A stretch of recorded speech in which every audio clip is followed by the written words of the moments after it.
And now we are welcoming David Kaplan of ESPN Chicago, has a daily morning radio show on ESPN Chicago, to Ducks on the Pond. David, thanks for being here. Hey, it's an honor to be on Ducks on the Pond. I like the name of the show, and I'm thrilled to be with you guys. Absolutely. I mean, me being from the Chicago area, you've been a long time radio, TV personality I followed. So absolute pleasure for you to be here. Just right off the bat, we want to ask you kind of your take on the state of the Cubs right now. I mean, I'm seeing two popular opinions out there, one glass half full, one glass half empty. One that's kind of like, well, the Cubs are in first place with a shaky bullpen, the core contributors, Javi, Rizzo, KB, not doing anything. So when they turn it up, Cubs should roll. Or the other sense, is this kind of just the reality of the Cubs this year? Yeah, this is the reality of the Cubs because if we go back to the latter portion of 17, the latter portion of 18, all of 19, this is who they are, man. I mean, at some point we have to be willing to admit that 2016 might have been an outlier. Absolutely. And 2017, 18, especially 18, 19, they're not a very good offensive team. There will be days, and maybe it'll be tonight, where they'll bludgeon a good pitcher and be like, wow, they got 9 runs off Trevor Bauer. And then the next day I'm pitching and they get 1 run. It's mystifying, but at some point they're going to have to blow this thing up. And I'm not saying they got to be a 100-loss team. I think they waited too long and stayed too loyal to their core. I agree. Do you think that's kind of due in part to, like, a lot of Cubs fans, I feel like right now, have that false sense of hope or security because it's such a shortened season? Do you think if it was 162 games that this kind of trend they've been on right now will continue and they just straight out miss the playoffs in general? Or you could go the other way and go, well, look, anybody has a bad 2 months, and Javi Baez might have ended up being a 285 hitter with 32 bombs and 103 knocked in, or Rizzo or Bryant. The one that's most concerning for me is not Javi. It's not Rizzo. Contreras was really hot last week. Ian Happ's been great. It's Chris Bryant. He had a great 15, 16, and even 17. If you look at his numbers analytically, he had as good a year as he had when he was MVP. It just wasn't in, the spots where they won a World Series. But in 18, in 19, this year, his bat just looks feeble. It's like, oh, he dribbled one into center field, or he got a little flare to right, or he drove one down the line. I just don't see the guy that I saw in 2015 and 16 and the guy I watched in the minor leagues where that ball was exploding off his bat. I don't know why. I don't know if he's not healthy, but something's going on because he looks terrible. The swing hasn't looked good for sure. I mean, he hasn't sniffed a 200 batting average the whole year. Just with that in mind, I mean, I knew you mentioned the Cubs need to blow this up a little. Would it be in their best interest to keep Javi or keep Brian, or do you think they can and will keep both? There's no chance they keep both unless financially it works, because they can say, Chris can come to all the press conferences he wants and go, I don't know where these talks about me getting an extension are from or where David Kaplan got that. I can tell you with not 99%, with 100% certainty, 100%, that they went to him after the World Series and offered him a massive extension. And his agent, Scott Boras, they said, no, thank you. That's their right. And he was betting on himself, and he has an agent who's notorious for taking his guys to free agency. For sure. Well, guess what? I don't know if I can curse on your podcast, but feel free. Shit happens. Shit no happens. one saw a global pandemic coming, but shit happens in the world. And all of a sudden, the $200 million offer, when you think, well, if we keep playing at this level, I'll get $400 million. $200 million isn't there. I can promise you there is zero chance the Cubs are giving that guy guaranteed $200 million. The 100%. world's a different place today. Right. So, look, I love Chris as a guy. He's a wonderful person, and he's a good baseball player. Is he? Oh, my God. That's Mike Trout. That's Mookie Betts. That's Francisco Lindor. I don't think he is. I think he's the top 40 player in Major League Baseball. He's a solid defender. He's not elite with his glove. I don't know where the power has gone in his game. And we can keep saying, well, he was hitting near the top of the order, so there weren't as many guys on. somehow, some way, the great players find a way to drive in runs, and I'm not seeing that from him. Yeah, I agree. I think it's about time people have to accept, like you said, he's a good player, not a great player. I mean, 2016, he's being compared to Nolan Arenado and wins the MVP over Nolan Arenado. And just with that in mind, you can see how much he's dropped off. Like, he is nowhere near the realm of a third baseman, offensively and defensively, as Nolan Arenado. So I definitely agree. Yeah, Nolan Arenado, and some people will go, well, away from Coors, he's this or he's that. He's a Gold Glove third baseman. Yeah. He is, everyone I've asked who works around the Colorado Rockies has said that guy is a gamer. He is tape it up and let's find a way to win a baseball game where, look, Chris has whatever it is, my knee today, my finger in 2017, and I'm sure they're legitimate injuries. I'm not accusing him of not playing with a legitimate injury. I'm just telling you, some guys, it seems like they've always got something, and other guys, I don't know how he got on the field, but he found a way. Right. Yeah, it just doesn't seem like – I mean, he's got that dog mentality like you were saying with like how Nolan Arenado's got that. Bingo. Dog mentality is a great way to put it. Yeah, I feel like baseball, you don't think about how many guys – it's not a sport you think like in basketball you need a dog, and football. But like baseball is as much mental, if not more mental, than any other sport, and that mentality is a huge part of – honestly, probably the reason why he hasn't gotten back to that MVP status that he was. Yeah, again, they took him at number 2. He was Rookie of the Year. He was MVP. He won a World Series. And even 17, as I said, I thought he was a good player. 18, 19, and 20, I mean, if you were the general manager, if Tom Ricketts picked you, and one of you two guys is running the team now, and he said, we can't sign everybody, but I'll give you the money to sign, extend Rizzo so he retires at Cub, and then you got to pick one of the others. I can tell you, for me, it wouldn't be Chris Bryant. He would be, he would not be the top of the list for me. I think it's an easy choice to go straight for Javi Baez. Just especially, obviously he's slumping this year, but the way that he plays in the field, he's always going to have that for however long he's playing. So that's why I feel like you got to pick him over Bryant or Contreras or something.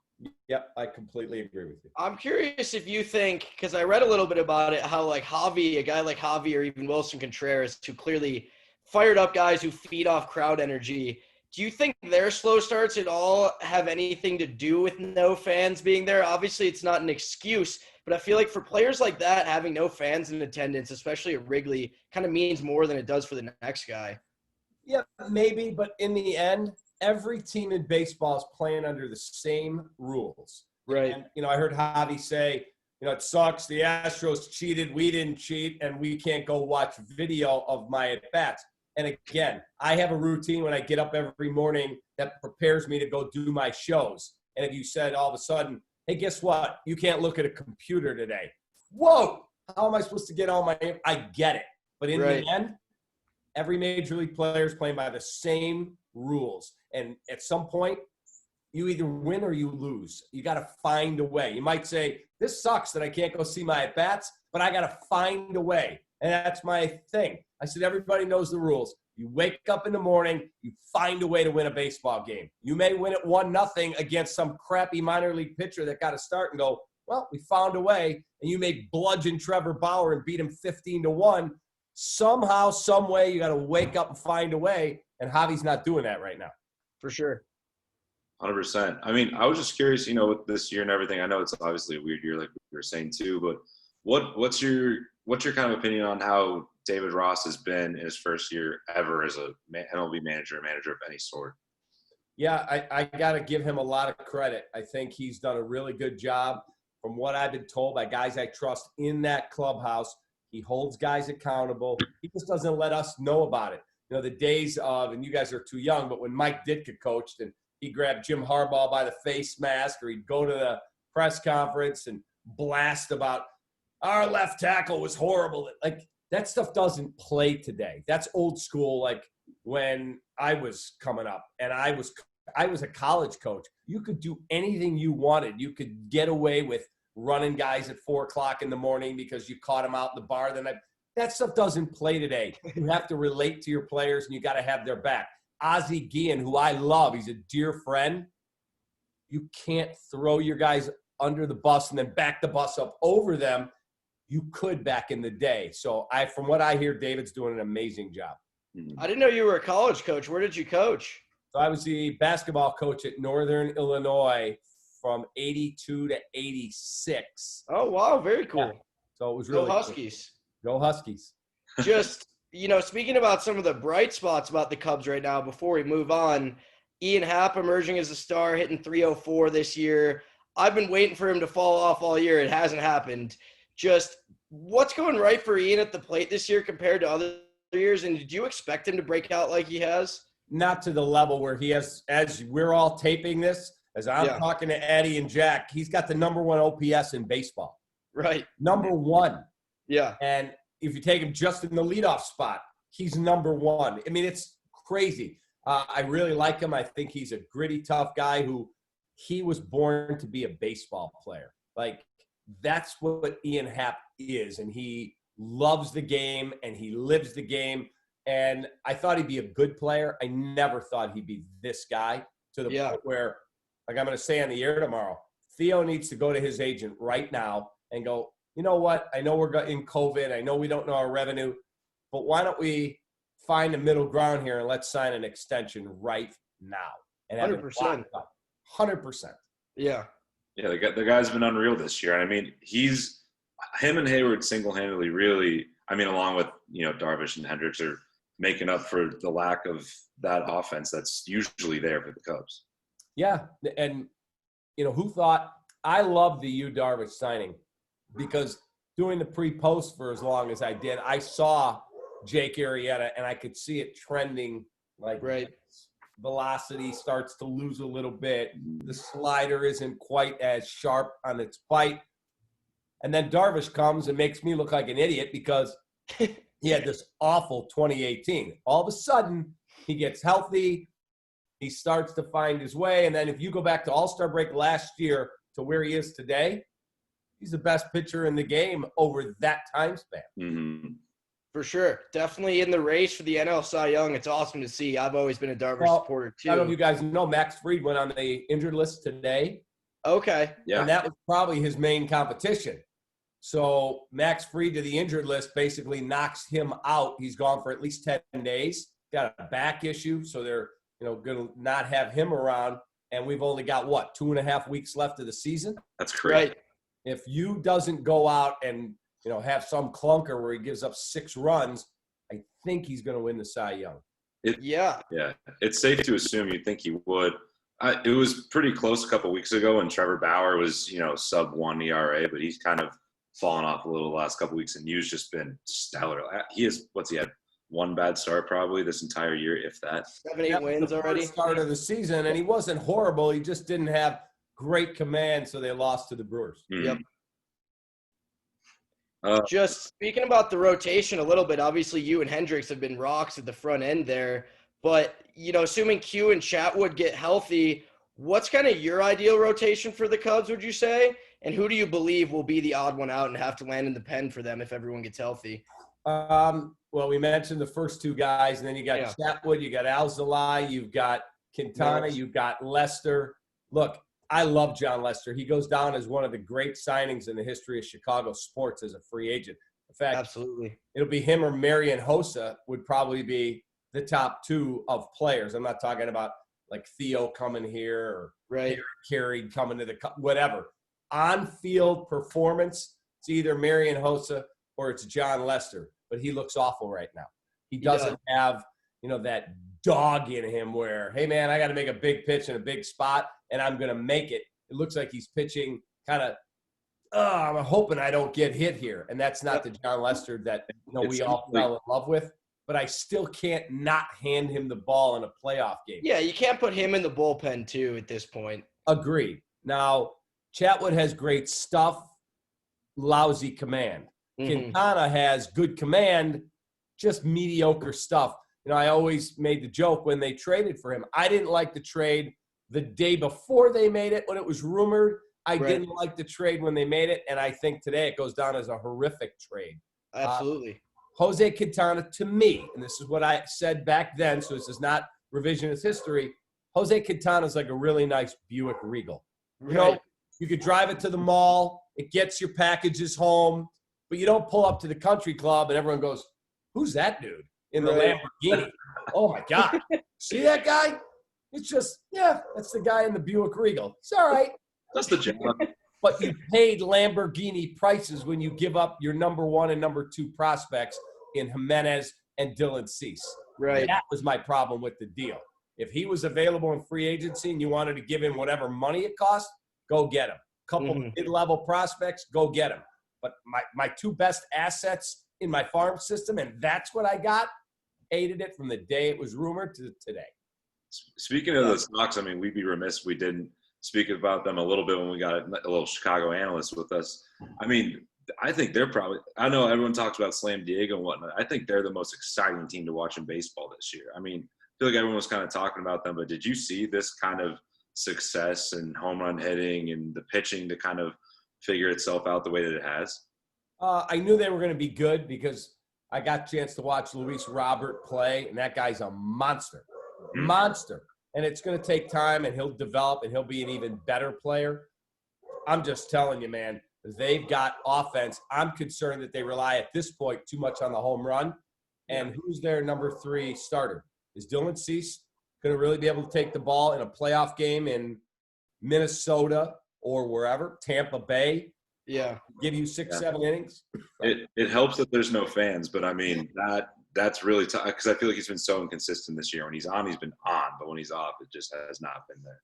Yeah, he nibbles too much for me for a guy who has a 100-mile-an-hour fastball and a Justin Verlander-like curveball. There's too much nibbling at the corners. Hey, man, here's 99, and then I'm going to throw a filthy breaking ball or a slider. Good luck trying to hit it. It's nibble here, nibble there, and all of a sudden he's walked a guy. Now he goes 2-1. So I got to come in with a fastball and bam. Major league hitters can hit heat. You've got to command the strike zone. And if they stop hitting home runs like they are now in the playoffs, that's when you're in trouble and it really goes down to the pitching. Correct. For sure. Exactly right. They're obviously still overall one of the most positive surprises in baseball right now. Just looking at the whole league, just what teams have kind of disappointed you most this year? I thought the Reds would be better. I did. Mm-hmm. Now, it usually seems like the team that spends the most money in the offseason, especially on veteran players, like the Sox have grown this organically, this young core like the Cubs did, like the Astros did. When you go out and get Mike Moustakas for 60-some million and Nick Castellanos for 50-some million, and you start adding these older guys, it doesn't usually work out. Yeah. But there's more talent on that team. That's a better team than they've shown. Now they're in Chicago as we're taping tonight. Mm-hmm. They'll start a 3-game set with the Cubs, and they very easily could win those games. They're a good baseball team. They just haven't played well. So they're wildly disappointing to me. And then the Yankees, but they've been just crushed by injury and COVID. Right. The Yankees right now are only like a game up for that last wild card, which is crazy to see because going into the year, that Baltimore Orioles. Yeah, over the Orioles. Right. Yeah, the injuries, like you said, for sure. Going back to Chicago for a second, we talked about some of the young stars in Chicago on the South Side. Just who's a player that you think will become a household name in the city in like 5 years from now that maybe isn't yet? Is he already in the big leagues or he could be in the minor leagues? Either one. The Cubs have an outfielder by the name of Brennan Davis, who's going to be a really, really good player. I think he's 21 years of age, maybe 22. He's not far away. They've got a pitcher that throws 100. Can he stay healthy? He's a left-hander named Braylon Marquez. He's a top 100 prospect. I would tell you those two. To say Luis Robert, he's already there. Yeah. Right. But he's going to be one of those Ronald Acuna Jr.'s, Fernando Tatis, like that next generation of mega superstar. Right. Luis Robert fits right there. For sure. I love the way the game's kind of getting to these young players like Acuna and Tatis, like you mentioned, Robert, where they're just so captivating and exciting. It's like, in my opinion, it's the perfect thing. It's exactly what baseball needed to kind of get more relevant. I completely agree with you because, I hate the unwritten rules. Don't flip your bat, put your head down, act like you've been there. Hey, man, it's enter-freaking-tainment. Yeah. And Fernando Tatis wants to bat flip and I'm on the mound, well, next time when I strike you out, don't get mad when I pump my fists at you. Right. It's entertainment. Like, I become friendly with Tim Anderson. Yeah. And I love Tim Anderson. And he said, I don't watch baseball because it's boring. I play baseball. It's my living. But my goal is to get people to understand it's supposed to be fun. And when I hit a big home run and I fling my bat against the Royals, don't give me a dirty look. Don't hit the next guy in the ribs. That's just stupid. Just make a better pitch and then celebrate when you get me out. That's what I agree completely. Like we were saying, like, I don't understand if you're the pitcher and a guy bat flips against you. Well, how about you don't throw a meatball right down the heart of the plate? Like, make a better pitch. Like, yeah, on you. I totally agree. They're competitors. And in Tatis's situation with the Grand Slam against Texas, it's like, this is a guy in the prime of his career, entering the prime, going for a home run title. You're telling him not to hit a fastball down the plate. Like, that's just ridiculous. Yeah, it's just look, there's just some stupid old school rules. I remember getting into an argument with Bob Brenly, the old voice of the Cubs. Yeah. Good friend of mine. Kurt Schilling has a no-hitter going. It's 5-0 in the bottom of the eighth. It's not like it was 50-0. And guy came up with 2 outs and laid a bunt down and beat it out and broke up his no-hitter. And Brenly ripped the guy and went to the post game. That's BS. It's Bush League. And I said, Bob, if I'm on the other team, I don't want to be part of a no-hitter. I'll do whatever it takes to get a hit. I'm not just going to roll over. He disagrees, but he's also from that, old school. He's at mid to late 60s, and you don't do that, and you act like you've been there, and you hand the ball to the referee when you score a touchdown. No, that's not what it is today. We're moving past that for sure. Speaking of Cubs announcers, though, how does JD compare Brenly's replacement in that kind of realm with old school versus new school? JD's way more new school than Brenly. JD gets it. And I love Bob Brenly. I think he's great on the air. I think he's a really good dude. He just is that old school mentality. JD and Len have morphed into analytics and the new school. JD's hilarious, too. Yeah, he's a funny dude. And a great person. Great person. Yeah, it seems like it. So going a little more national with baseball right now, we've been talking, I feel like, the last couple of weeks about Mike Trout and how the Angels just can never seem to put a team around him. Do you think he's going to make the playoffs anytime in the next couple of years? I feel like the Angels front office just doesn't seem to know what they're doing. You think it'd be easy to bring people alongside Mike Trout, but they got to get pitching. I mean, they've got Anthony Rendon. They've got Mike Trout. They've got Joe Madden. So they paid to get a really good winning pedigree type manager. They have got to go get pitching. I mean, they unfortunately had a really good starter in Tyler Skaggs die. Terrible. Drafting and developing, you get 3 really good pitchers in your system and 2 of them blow their arm out. You're like, are you kidding?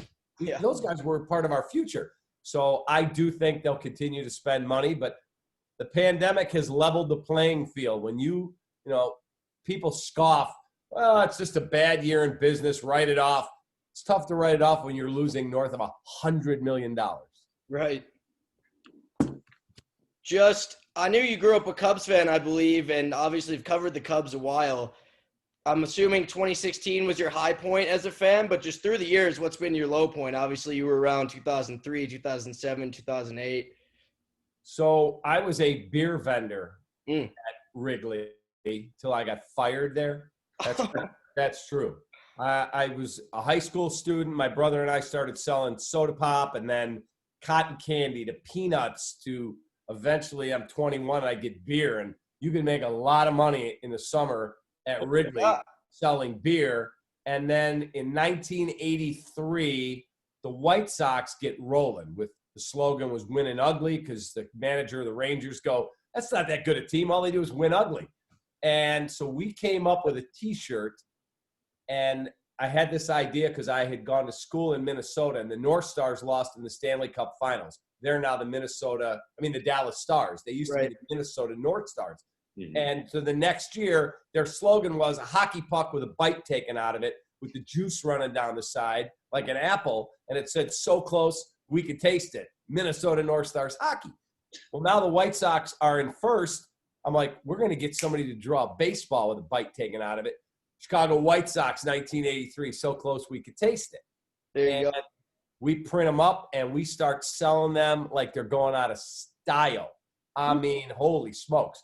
Sox end up losing in the playoffs. The next year, the Cubs are rolling. It's 1984. Yep. I print the shirt up, same exact shirt, except it says Chicago Cubs. Different colors. We sell a freaking truckload of these shirts. They lose in the playoffs.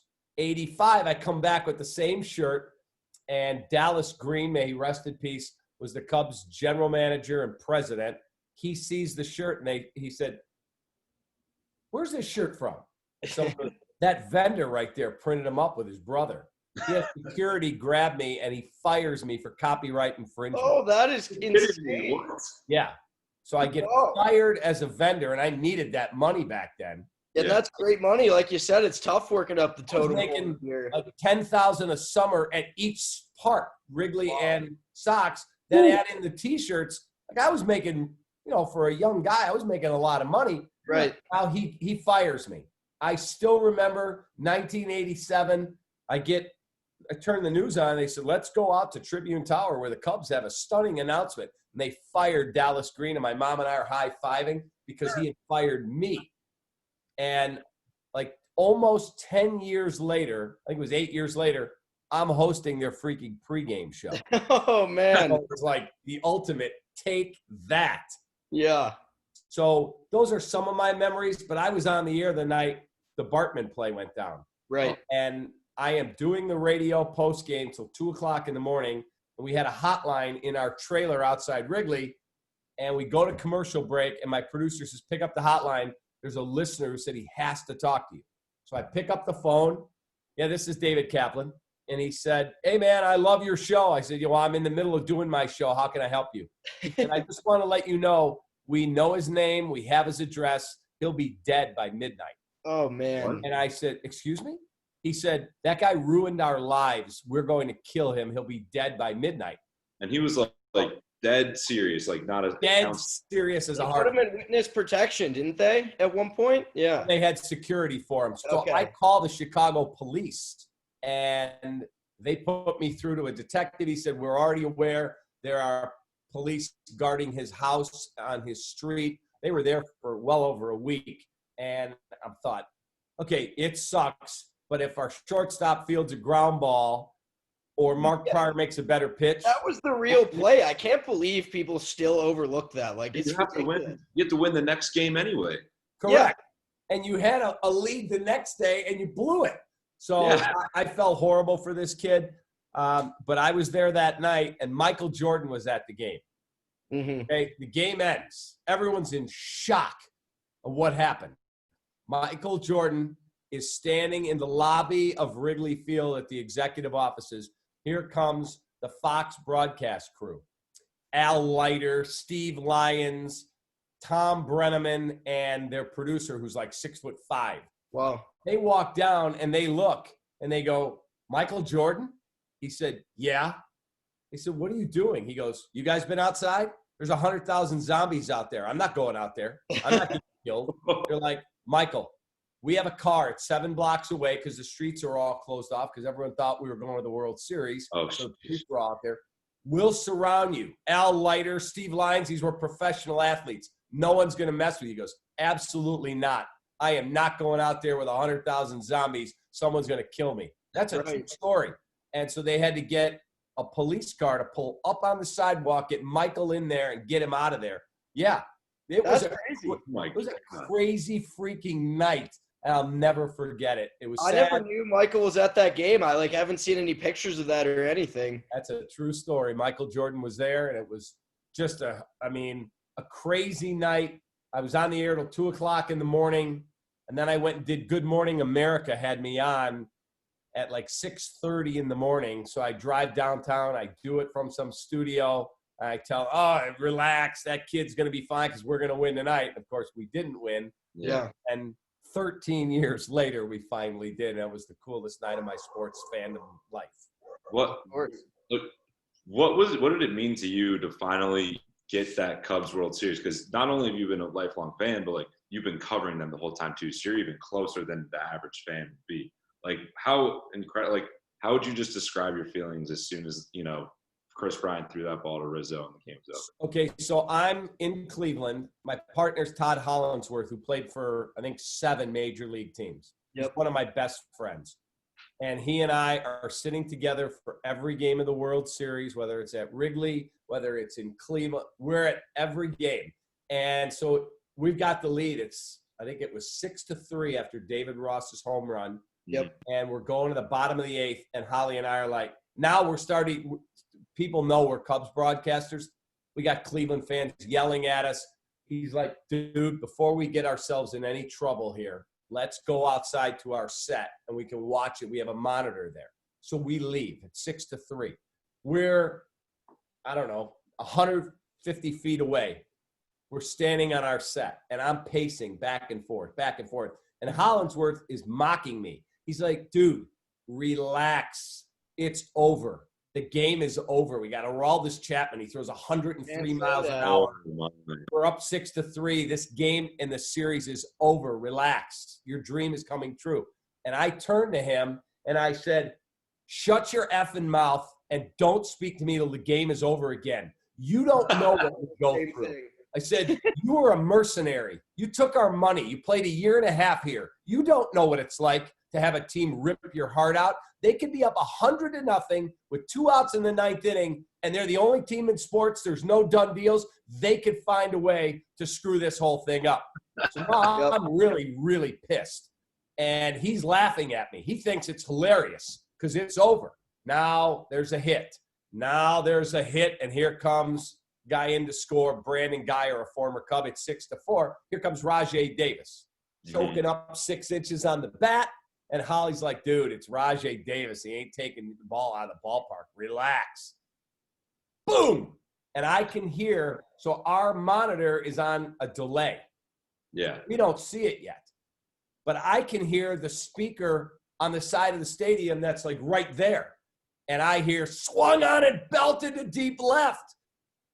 And I'm like, gave me chills. They just tied it. Now, he doesn't see it because he's looking at the monitor, and all of a sudden, all the fireworks go off. And he finally turned to me and goes, oh, God, now I know what you're talking about. Now I get it. And I literally felt like I was going to throw up.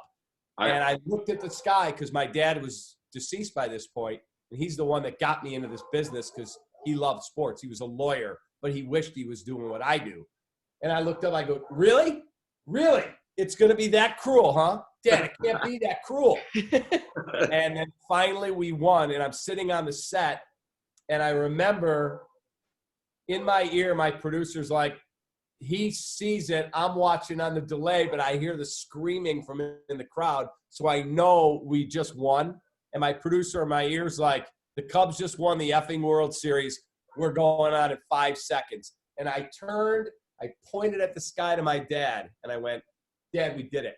And boom, we did a 4-hour post-game show. I don't remember any of that show. It was a single cool moment of my sports life. That's absolutely insane. Yeah. I remember when Rajai Davis tied it, my heart dropped. My 2 roommates couldn't even look at me. They were afraid of me.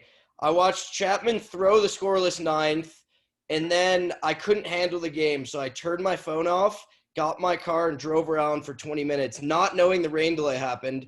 So I came back, asked my buddies to tell me what happened. They're like, you didn't miss anything. It was a rain delay. And then Schwarber leads it off with a hit. So I again gain optimism. But I'm curious, like after Davis hit the homer for you, did you think the Cubs had any chance of still winning that game? I did, because like I'm a big person who don't trust your heart when it comes to a woman, when it comes to a bet you're going to make. Don't trust your heart, because your heart will lead you astray. Your gut, if you're really honest with yourself and you look in the mirror, your gut will rarely ever lie to you. If you're truly looking going, yeah, I don't think I should do that, but my heart's telling me I should, you're probably going to get burned.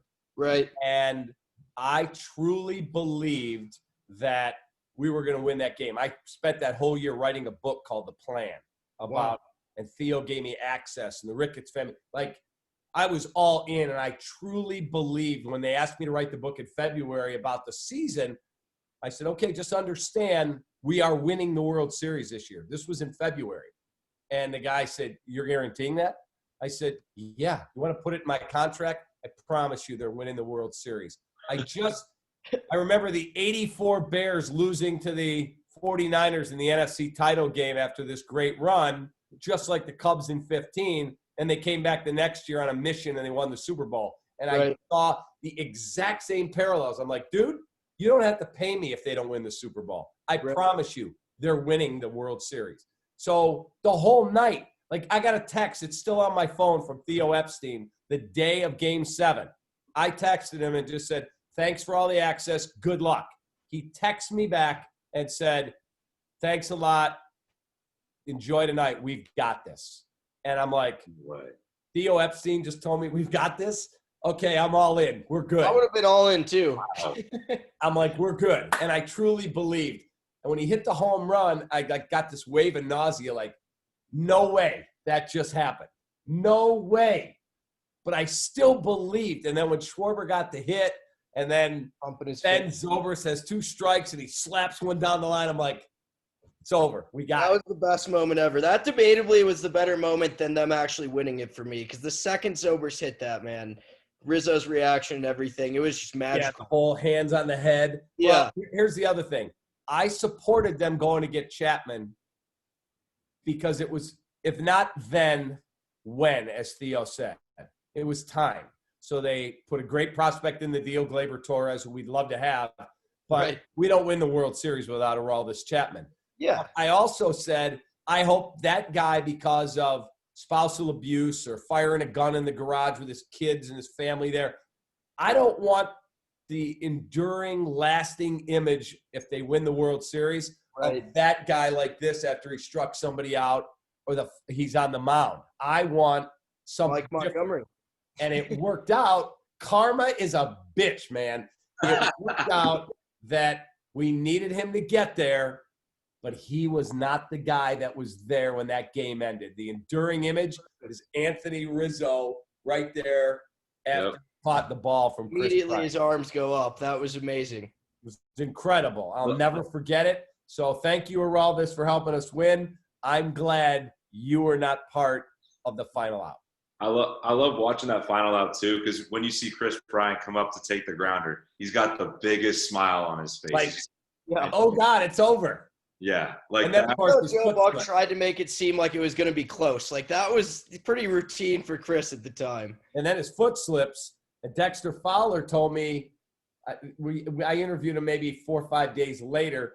He said, dude, from my spot in center field, when Chris's foot, he plants and it's wet because it had been raining. Oh, yeah. Slips, he's like, I see the ball going up. I'm like, oh God, he just threw it over Rizzo's head, and they just tied the game. But as Rizzo said, it went in my glove. That's all that matters. That's all that matters. Yeah. Unreal. I mean, I know this is a baseball podcast, and your stories have been incredible. I mean, like so much fun to hear about. We've had you on for a while. We got one last question, non-baseball related, real quick though. The Bears just announced that Mitch Trubisky is going to be the starter for this upcoming season. Mm-hmm. Personally, I think he's going to have a solid year. I'm curious to what your thoughts are on the issue.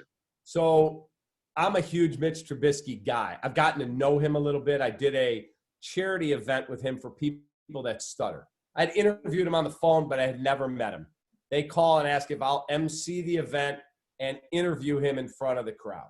There's like 600 people there, all of whom either stutter or are family members of someone who has a severe stuttering problem.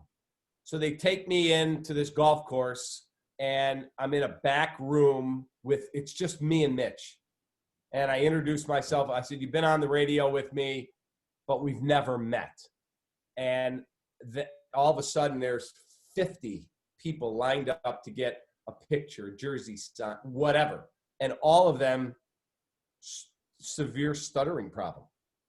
And I remember sitting there watching this kid. I couldn't stand Jay Cutler. Couldn't stand him because he was horrible in situations like that. He wanted no part of the other part of being the Bears quarterback. Right. And unfortunately for Jay, when you're the quarterback of an NFL team, and especially the Giants, the Cowboys, the Patriots, the Bears, the Packers, like the real blue blood franchises, there is more than just X's and O's. You have a responsibility to the community to be the face of your team. And I watched all these kids come in, miss, and they can't get it out. They're terrified. They stutter, and they're terrified that they're in the presence of the quarterback of the Bears. And I watched this kid go, take a deep breath. I'm just Mitch, man. I put my pants on just like you do. Let's take a picture. Let's do this. It was amazing to watch. And he got done doing all of that. And I said to him, dude, where's that come from? Because we had a quarterback here before. He's like, look, I don't want to take a shot at anyone that came before me. I'm just telling you, when you sign up to be the quarterback of the Chicago Bears, this stuff matters. And if I can impact somebody's life that they leave tonight and go, I had an amazing opportunity. I got to meet the quarterback of the Bears, and he was cool as hell. And I thought, I want that guy to make it. Now, he was bad last year, no question. They also had a horrible offensive line, no tight end play, no second receiver, crappy play calling, a run game that didn't exist, and he was playing with a torn shoulder. I truly believe he's going to have a really good year. I've believed he was going to win the job. If he doesn't play well and he loses his job, he'll go on to another franchise and be a career backup probably. Maybe he'll be Ryan Tannehill. I just see more depth and more to this guy than other people who are already ready to write him off. That's that on Mitchell Trubisky. I agree. I mean, I feel like everything was working against him last year, especially Nagy kind of adjusting the offense not to suit his needs. So I agree with you. I think if things don't unfold as bad as possible like last year and everything's not working against him, Mitch should be in line for a better year. Yeah, look, if Mitch was picked in the 2015, 16, 18, 19, or 20 draft, nobody says a word. They're like, yeah, he's okay. But because they left Mahomes and Watson on the table, he's never going to be able to live that down. And again, if Ryan could go back in time, let's not forget that most scouting services had Mitchell Trubisky as the number one prospect. Yeah. Right. Number one. ESPN Scouts Inc., go back and look. They had Patrick Mahomes as a non-first rounder. They questioned the system he came from. They had Trubisky, the highest rated of the quarterbacks. Deshaun Watson second, Mahomes third. Now, again, you go back to draft night, only a blind man wouldn't take Patrick Mahomes. I get it. So he's never going to be able to live that down. I would just love for that kid to ball out this year. Bears win 11, 12 football games, play really well and make a run in the playoffs. And it would be the ultimate FU moment where, hey, man, that kid responded to adversity. It may not happen, but I hope it does. I think, like you were bringing up, I think it's so unfair that they bring up Mahomes because of that draft, because any team that was in that situation was not going to pick Patrick Mahomes with that pick. It was either Watson or Trubisky, and that was it. I don't disagree, except I'll tell you this. Matt Nagy was the offensive coordinator in Kansas City. Yeah. He gets called in by Andy Reid during that season before the draft.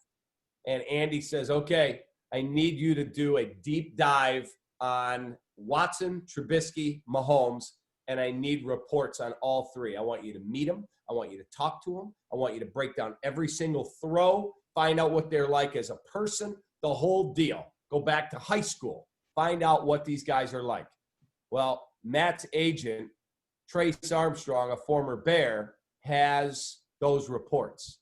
I can tell you what those reports say. He said on Mitchell Trubisky, amazing kid, work ethic off the charts, can make all the throws, outstanding athlete, can extend plays with his feet. As raw prospect as I've seen, the ultimate project. That's Mitch. Deshaun Watson, winner, amazing kid, plays best in the biggest games, thin wrists, thin ankles, has already torn his ACL once. I would be leery that he can stay healthy, but a great player. Patrick Mahomes, raw, coming out of an unproven system in the NFL.